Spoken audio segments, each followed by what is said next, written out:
Hello and welcome to my ETEC 590 ePortfolio called The Renovation of Knowledge.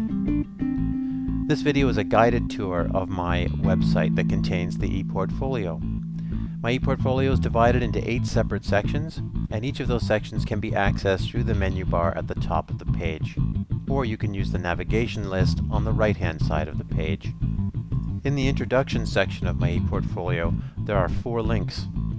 In the purpose link, I talk about the 3 reasons for the creation of the ePortfolio, as well as discussing the intended audience of the portfolio, as well as the metaphor that I used, and finally the rubric that guided the creation of the ePortfolio.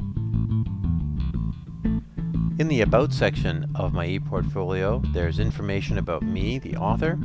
I've also included links back to the original creators of the images that are covered under a Creative Commons license.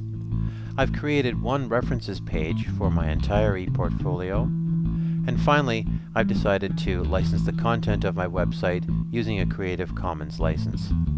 The key to understanding how I've organized my 590 ePortfolio is on the metaphor page.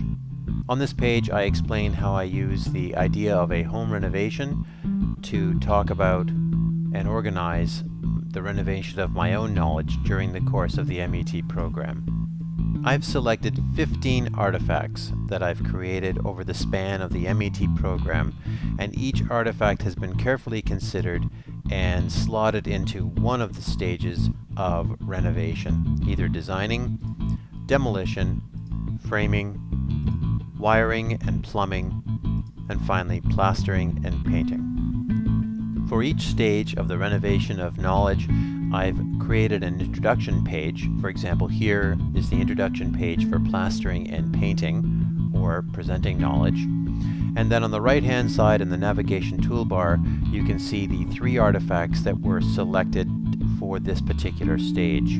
So for example, if I were to click on ETEC 531 First Media Production, it opens to the artifact page where you can see that there's a reflection here about the creation of that artifact, and then a direct link to the artifact itself here by clicking on the hard hat.